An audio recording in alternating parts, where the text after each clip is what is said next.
Sergi.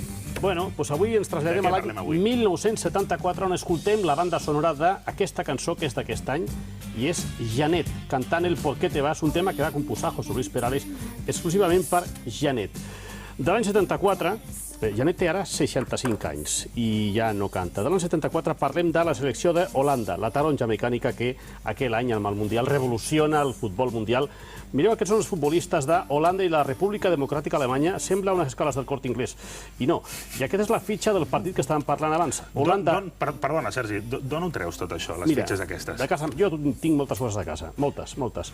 Aquest és un gol que fa Johan Neskens a un partit de vuitens de final del Mundial 74, on guanya Alemanya a la República Democràtica Alemanya. Aquest porter de groc és John Bloe, un porter que estranyament duia el número 8 i que va jugar abans de jugar al Mundial 2 partits a la selecció d'Holanda.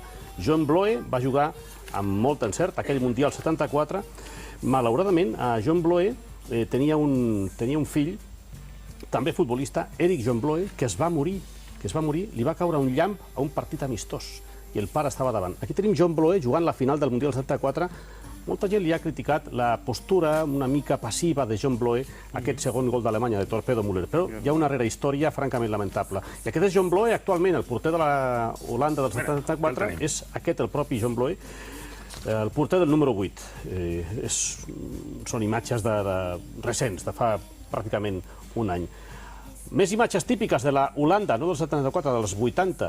Doncs el cromo de Bengal, abans hem vist una escopinada de Frank Rijkaard, a Rudi Voller, i la Holanda del 74 ens dona la possibilitat de fer l'àlbum de cromos. Aquí tenim Kini, màxim golejador d'aquella lliga, i el seu germà, Jesús Castro, que per cert també va morir quan intentava salvar un nen que s'estava ofegant a la platja de Gijón.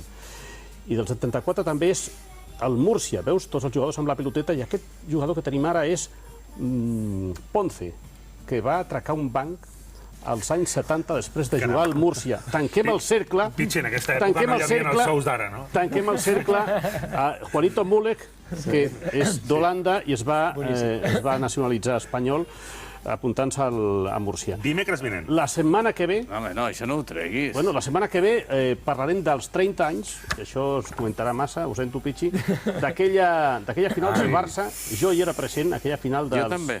Sí, ho sé. Aquí veiem el darrer penal llançat per Marcos i com atura Ducadam, llança la pilota i com Agustín Domínguez, secretari general de la Federació Espanyola, prepara la copa per donar-li ara mateix a l'Esteaua de Bucarest.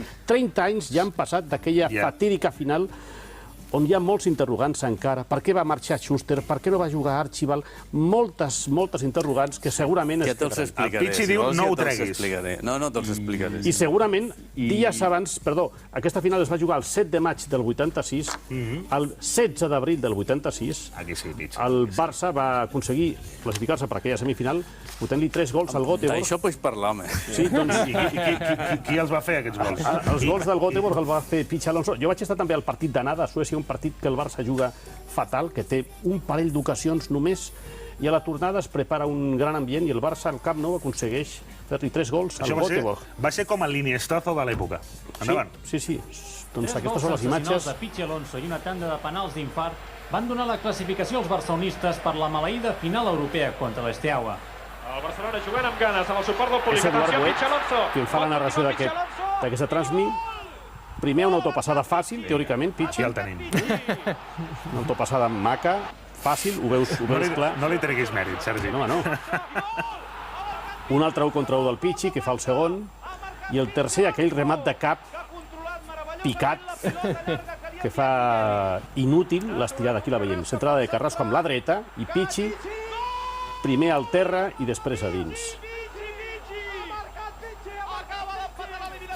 Quan estaves al Saragossa vas fer un dia 5 gols. Oi que sí? El teu equip. A l'Espanyol. Recordo un Saragossa 8, Espanyol 1, i el teu equip també.